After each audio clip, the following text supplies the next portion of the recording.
네, 이번 순서는 전직 의원들의 날카로운 시각으로 정치권 이슈와 현안들을 깊이 있게 파헤쳐보는 맞짱 토론 시간입니다. 토론으로 맞짱뜰 두 분, 최민희 전 더불어민주당 의원, 이현주 전 국민의힘 의원 두 분 나오셨습니다. 두 분 어서 오십시오. 반갑습니다. 반갑습니다. 네.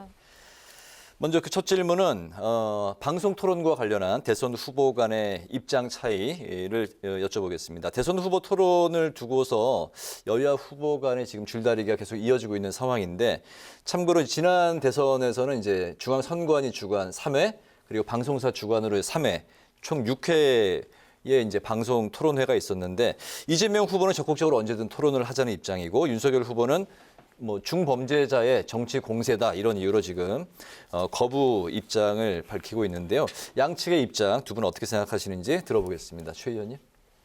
이게 뭐 토론거리가 됩니까? 법정 선거 횟수가 토론 네. 횟수가 3회인 게 아니고요. 3회 이상 하게 되어 있는 거예요. 그러니까 최저치를 정해 둔 것이거든요. 그리고 토론이라는 게 사실 국민의 알 권리를 기초로 선택의 폭을 넓혀주는 건데 토론을 해야 한다. 이거에 무슨 그렇게 말이 많을 수가 있습니까? 그래서 저는 이건 토론 소재도 아니다. 그리고 두 번째는 아무리 대선이 너 죽고 나 살자 게임이라도 그렇지 상대 후보한테 확정적 중범죄다. 이런 말 하는 게 말이 됩니까? 그러니까 지금 뭔가 좀 윤석열 후보 쪽이 초조하고 긴장한 것이 아닌가 뭐 이런 생각이 듭니다. 그리고 이건 방송들이 정말 반성해야 되는데요. 지금 시중에 삼나구라는 말이 돕니다. 네? 삼나구. 삼라구요? 나구. 삼나구. 네. 그 3프로 TV가 나라를 구했다. 이게 무슨 말이냐면 3프로 TV가 뭐 유튜브 방송 주식 전문 말씀하시는 유튜브 방송인데 네. 오늘 제가 보니까 이재명 후보의 경우 조회수가 300만이 넘어갔고요. 윤석열 후보도 200만 명 내외가 됐더라고요. 300만 명. 그래서 그 얘기는 뭐냐면 후보 선택의 기회를 줬다. 그리고 중요한 거는 되게 방송들이 정책 대결을 안 하려고 하지 않습니까? 그런데 이건 대결시킨 것도 아니에요. 그냥 각자의 주식과 경제에 대한 식견을 물어서 그냥 각자 튼 거거든요. 네, 그래서 방법은 얼마든지 있다. 그래서 뭐 윤석열 후보가 최악의 경우 법정 공식 토론회 3회도 안 나오셔도 됩니다. 500만 원 내시면. 그런 상황도 올 수 있기 때문에 좀 창의적인 아이디어를 많이 개발해서 3프로 TV처럼 그런 식으로 예를 들면 분야별로 해서 틀면 되잖아요. 네, 그러면 그게 300만이면 정말 어마어마한 것이거든요. 그래서 정말 방송들의 창의력이 필요한 시점이 아닌가 싶습니다. 네, 꼭 뭐 중앙선관위 주관이나 공영방송사 주관이 아니더라도 요새 뭐 SNS 방송을 통해서도 얼마든지 토론의 방식을 다양하게 하면서 뭐 할 수가 있다라는 말씀하셨고요. 예. 네, 그 토론을 이제 지난번에 경선할 때 보면 토론을 못할 것이다 이렇게들 얘기를 하셨는데 네. 근데 막상 토론했을 때는 물론 말을 막 청산유수처럼 한 건 아니지만 나름대로는 선전했단 말이에요. 그리고 토론이라는 게 우리가 뭐 말을 잘한다고 꼭 토론 보고 나서 시청자들이 인정하는 건 아니에요. 그러면 예를 들어서 뭐 문재인 대통령이나 박근혜 대통령 예전에 당선되신 분들을 보면 토론을 잘해서 당선되신 건 아니고 그 토론에서 보여준 태도에서 국민들이 저 사람이 괜찮다라고 선택을 한 거였거든요.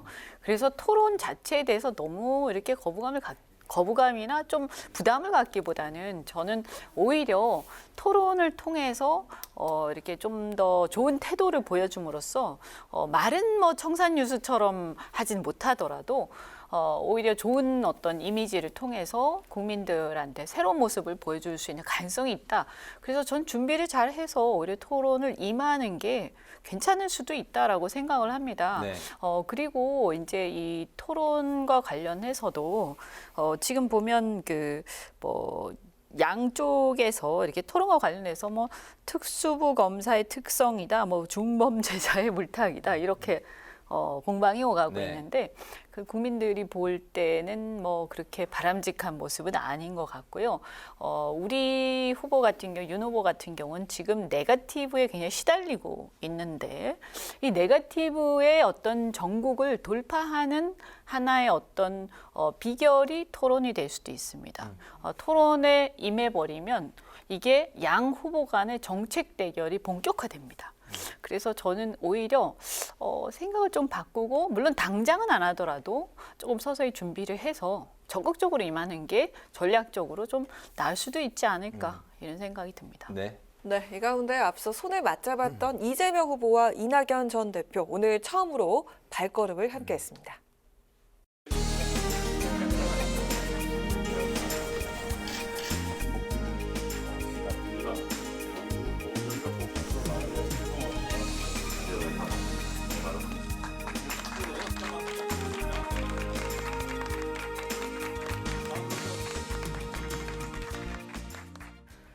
네, 이재명 후보는 이낙연 전 대표의 정책 브랜드인 신복지 공약을 흡수해서 관련 내용을 발표하기도 했는데요. 사실은 또 앞서서 명락대전을 펼쳤던 두 사람이잖아요. 진정한 깐부가 됐다고 볼 수 있을까요? 뭐 진간부까지 되려면 시간이 좀 걸리겠죠. 네.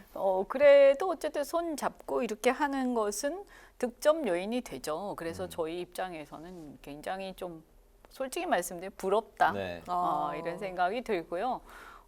저희는 뭐 당장 이제 당 대표하고의 갈등부터 수습해야 되는 상황이고, 홍준표 후보나 유승민 후보하고는 뭐 아직 갈 길이 엄청나게 멀죠. 그래서 언제 저렇게까지 가까워지셨지 두 분이 이런 생각이 들면서 거기다가 이렇게 보니까 비전과 무슨 통합위원회인가 공동위원장을 맡으셨던데 후보하고 네. 저것은 그러면서 이제 주로 주요한 공약을 발표를 하잖아요. 저게 국민들한테 어떤 효과를 주냐면 마치 두 사람의 공동정부 같은 느낌을 준단 말이에요. 그래서 이렇게 되면 굉장히 이것은 그동안에 이재명 후보를 지지하지 않고 약간 비토하고 있던 이낙연 후보의 지지층, 특히 호남에서 이런 분들이 이낙연 후보가 공동주자 같은 느낌을 받을 거예요. 그래서 저는 이것은 우리가 굉장한 위기의식을 갖고 봐야 하지 않는가. 그래서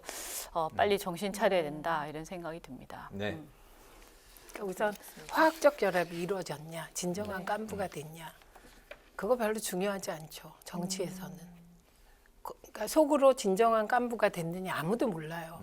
그런데 지금 보여지는 모습을 보면 어쨌든 손을 잡았고 그리고 공동 공약을 발표한단 말입니다. 그리고 네.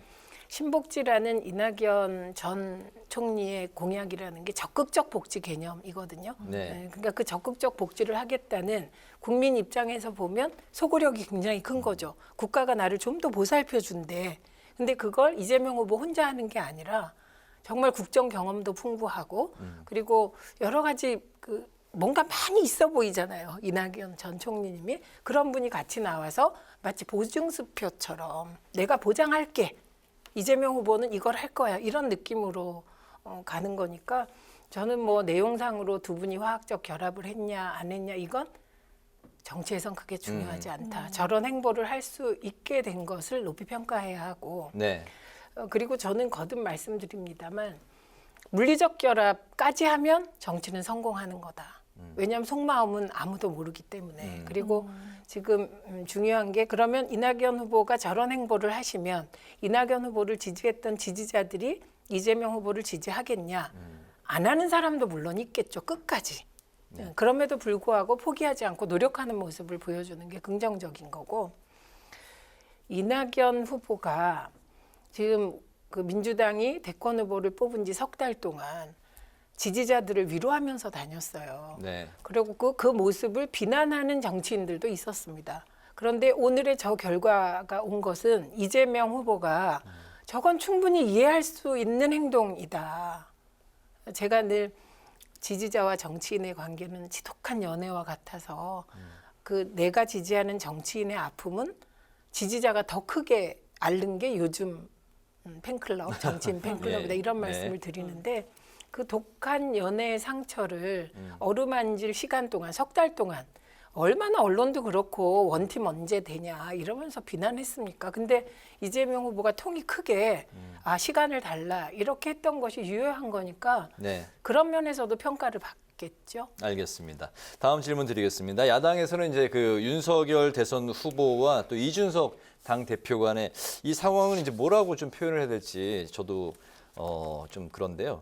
이게 밀당인지 2차 갈등인 건지 아니면 어색한 동거인 건지 아무튼 현재 이런 상황이 봉합이 되지 않은 상태에서 또 이제 한동안 이어지고 있는데 그런 상황에서 김종인 위원장이 이번 주 이제 이준석 대표를 이제 만난다고 하는데요. 그렇기 때문에 이준석 대표의 선대위 복귀의 관측도 이제 흘러나오고 있는데 그래서 오랜만에 OX 퀴즈를 한번 드려보겠습니다. 이준석 대표가 올해 가기 전 뭐 이틀밖에 안 남았습니다만 복귀할 것이다 O, 아닐 것이다 X로 하겠습니다. 자, 두 분 동시에 드리겠습니다. 하나, 올해 둘, 얘기하시는 네? 거예요? 올해 이틀밖에 안 남았는데. 이틀밖에 안 남았습니다. 네. 그래도 한번 해보겠습니다. 자, 하나, 둘, 셋. 둘, 셋. 두 분 다 X인데요. 그렇다면은 복귀 자체에 대해서는 두 분은 어떻게 생각하시나요? 복귀 복귀할 가능성. 거다. 네, 복귀는 할 거라고 봐요. 그렇다면 네. 그 복귀하기에 최적기 골든 타임은 언제일까요? 복귀의 골든타임 없습니다. 그런 게 뭐 언제인지 어떻게 알겠어요. 그런데 네. 시간은 좀 걸릴 것 같다. 아. 적어도 뭐 이틀 안에는 아닌 것 같다. 네네. 마찬가지로 이틀- 똑같습니다. 네, 시간은 네. 좀 더 걸릴 것이다. 네. 이유는 네. 지금 이 상황을 보면 이준석 대표가 지금 한 발 물러서는 것 같습니다. 그 언론 보도가 그래요. 네. 근데 그 또한 제가 말씀드리지만 속마음을 어찌 알겠습니까? 네, 왔다 갔다 할 거라고요. 이 네. 중요한 순간에. 그런데 이준석 후보가 한 발 물러나는 과정에서 있었던 일을 복귀할 필요가 있습니다. 제가 이준석 후보가 공동선대위원장을 그만둔 이후 방송 토론을 쭉 모니터해 보니까 보수 쪽에 99%가 이준석 대표를 나무라고 있었습니다. 심지어 이준석 대표 탄핵 얘기까지 나오더라고요. 네. 그러니까 상황이 이렇게 안 좋아요. 거기에다 대고 후보가 직접 나서서 이번의 결정은 요약하자면 이준석 대표의 정치의 미래가 결정돼 있다. 이건 거의 겁박성 수준이거든요. 그리고 거기에 김종인 위원장이 동조하셨어요. 그리고 더 중요한 건 가로세로 연구소가 이준석 대표에게 선과 관련한 의혹을 제기합니다. 저는 그거 보고 깜짝 놀랐어요. 어떻게 저렇게까지 하지? 이렇게. 그래서 그게 사실이 아니길 바라고요. 그런데 그런 식의 분위기 속에서 태도를 바꾸니 이준석 대표가 오히려 그 가로세로 연구소가 없었으면 문제 해결이 쉬웠는데 당장이 그러지 않겠습니까? 가로세로 연구소에서 그런 폭로가 나오니까 확 뒤로 물러나네. 진짜야? 이런 기사가 이미 나오고 있단 말이죠. 그러니까 오히려 누군가는 그런 내용을 그런 거 흘리시면 안 됩니다. 같은 편끼리 진짜 저는 이건 같은 편에서 흘린 게 맞습니까? 저는 그렇게 봅니다. 그- 분노합니다. 그래서 그렇다면은, 네. 그게 더 꼬이게 만들었다. 그렇다면 이번에 그 현재 이 상황을 봉합하기 위해서 뭐 훈수를 좀 두신다면 저는 네. 윤석열 후보가 직접 만나서 전화 이런 거 아니고 김종인 위원장 아니고 윤석열 후보가 직접 만나서 네. 허심탄회하게 귀를 열고 이준석 대표의 말을 듣는 것으로 시작될 것이다. 네. 이번에 봉합이 돼서 이준석 대표가 아무것도 못 얻고 들어가면 이준석 대표의 정치 미래는 없습니다. 네. 먼저 연락을 해서 만나야 된다. 네, 그 후보가. 형식은 뭐 그것은 미니멈 요건이겠죠. 근데 제가 볼 때 이제 이준석 대표와 윤 후보 사이의 갈등의 요인 자체가 뭐 사소한 계기는 뭐 조수진 최고의 이런 말들이 계기가 됐지만 실은 이제 그거라기보다는 울산에서 봉합됐던 게 네. 사실은 이제 미봉책이었던 거죠. 그래서 실제로 그 문제가 있었던 갈등의 원인이 전혀 해소되지 않고 지연되고 있다가 이것이 하나의 계기를 제공하면서 이준석 대표가 나는 이걸 이제 터뜨려야 되겠다 이렇게 결심을 한 거죠. 그러면 갈등의 원인이 뭐냐라고 했을 때 가장 큰 문제가 이제 제가 볼 때는 근본적으로 전략과 노선의 차이다. 그래서 경선 때도 이 어떤 선거 전략과 노선이 어떻게 달랐냐면 윤석열 후보로 대변되는 6070의 구보수 세력과 홍준표 후보로 대변되는 그리고 약간의 어떤 유승민 후보의 세력까지 일부 더해져서 그들이 대변했던 2030을 중심으로 한 신보수 세력 간의 어떤 보수의 어떤 미래에 대한 노선 그리고 이번 선거에 임하는 전략 이런 것들이 큰 차이가 있었어요, 사실은요. 근데 그 차이가 뭐냐 하면 구보수 세력 같은 경우 기존에 하던 대로 이 반문 빅텐트를 만들어서 문재인 대통령, 문재인 정권에 대한 반대하는 세력은 다른 모든 게 다르더라도 무조건 모여라. 그래서 저 극우에서 저 극좌까지 다 모여라 네. 이렇게 된 거예요. 그리고 이제 노선은 그런 거고 전략도 마찬가지로 그러니까 밤은 빅텐트 전략인 거죠. 그리고 이제 이준석 대표도 마찬가지지만 홍준표 후보가 내세웠던 그런 전략은 뭐였냐면 세대 포이론이었어요. 그래서 2030을 보수 진영으로 끌어들이고 네. 기존의 6070의 보수 세력들이 합해져서 이것을 포위하면서 그러면 다수 세력이 지지를 받으면서 간다. 그리고 거기에서 그 중요한 어떤 그 노선이나 이런 것들은 그동안에 이렇게 이준석 대표도 많이 내세웠지만 필요한 부분에서는 어떤 보수의 노선이나 정책을 아주 선명하게 제시를 하고 그러나 합리적으로 제시를 하고 그래서 문재인 정권의 잘못된 정책에 대해서는 아주 분명하게 각을 세우면서 간다. 그러나 이제 그들하고 또 맞는 부분은 확실하게 또 맞다라고 얘기를 하고 그래서 이제 이런 부분이 두리뭉술하지 않고 굉장히 선명했어요. 그래서 그것을 젊은 사람들이 지지를 하기 시작했던 거거든요. 근데 여기서 이제 결과는 어쨌든 윤석열 후보가 이기면서 거기서 이제 패배를 한 거죠. 이 2030의 신보수 세력이. 근데 패배를 했으면 이제 윤석열 후보는 선거 전략이나 노선과 관련해서 이쪽 세력과 이쪽 노선을 끌어안고 자기가 그것을 흡수해서 갈 것이냐 아니면 기존 노선과 그 세력을 그대로 이들 중심으로 갈 것이냐를 선택했어야 되는 건데 사실 지금의 상황을 지켜보면 후자를 선택한 것 같아요. 그러면서 이게 분열이 생긴 거죠. 근데 이게 봉합되기 굉장히 어려운 상황이고 그래서 이준석 대표나 홍준표 후보를 그냥 사람을 데리고 오고 이런 문제가 아니라 근본적인 전략과 노선에 대해서 윤석열 후보가 정리를 해야 됩니다. 지금 그게 안 된 상태에서 출발을 해버린 거예요. 네. 네. 네. 그래서 그게 지금 나와 있는 거죠. 지금 이 상황이 지금 이제 어렵게 자꾸 꼬여가는 네. 거죠. 알겠습니다. 저게 참 딱한 말이죠. 왜냐하면 후보가 어느 날 갑자기 후보가 됐어요.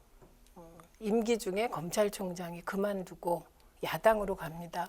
그래서 정치 입문 3개월 만에 야당의 대권 후보가 됩니다.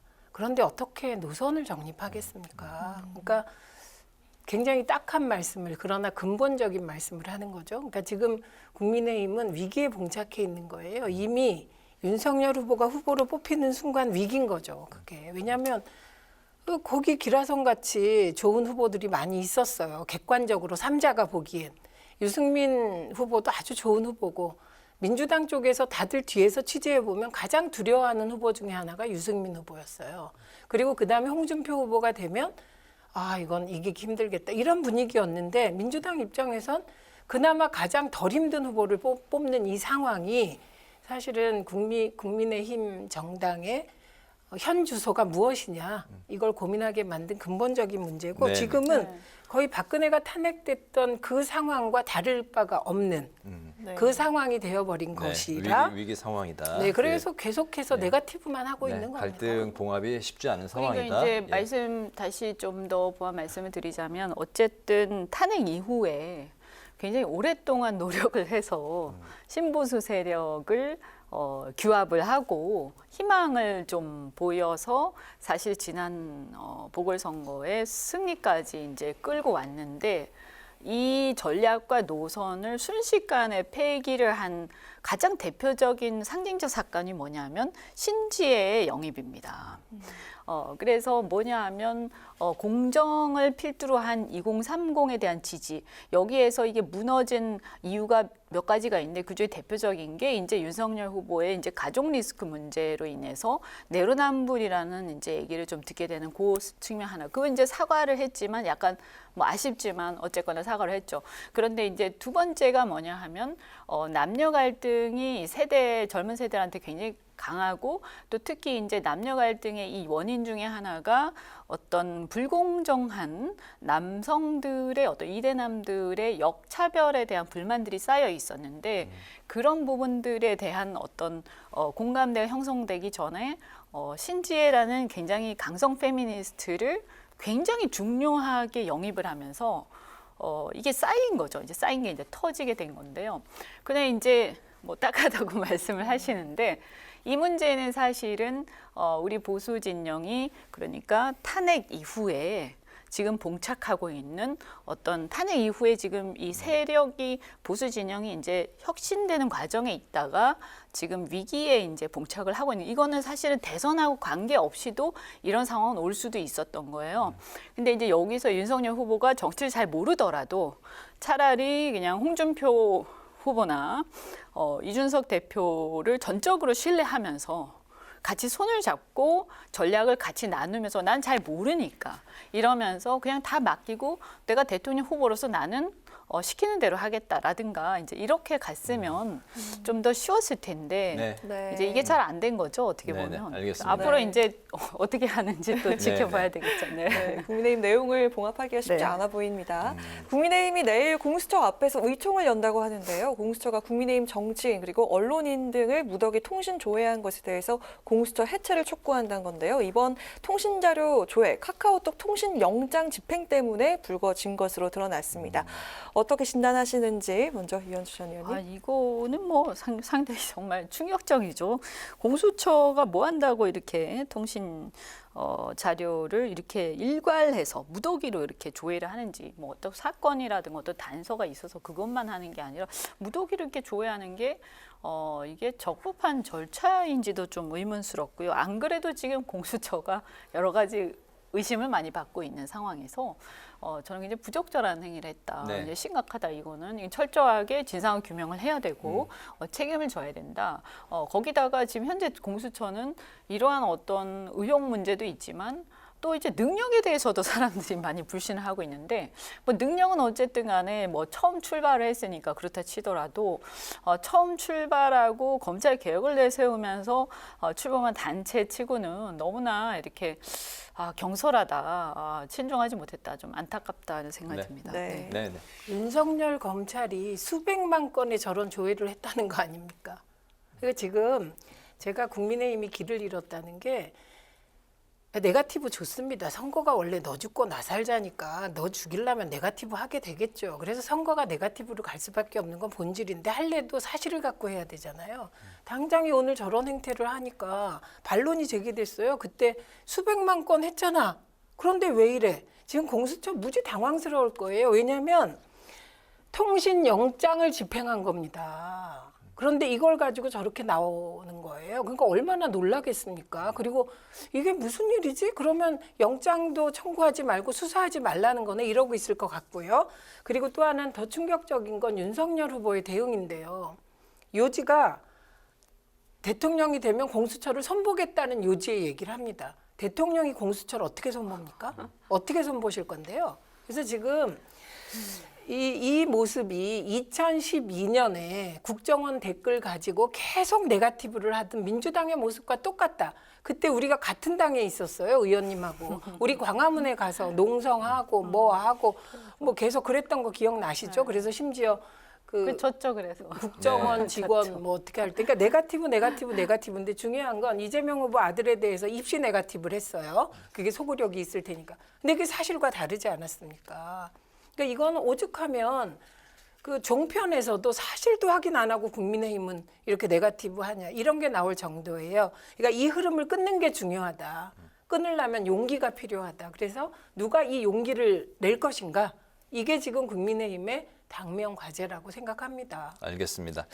오늘 그 마지막 질문인데요. 이제 역대급 비호감 대선이다 이런 이제 그 호칭이 붙은 대선이 되고 있는데 이런 상황에서 이제 몸값이 지금 현재 치솟고 있는 인물이 있습니다. 안철수 국민의당 대선 후보인데요.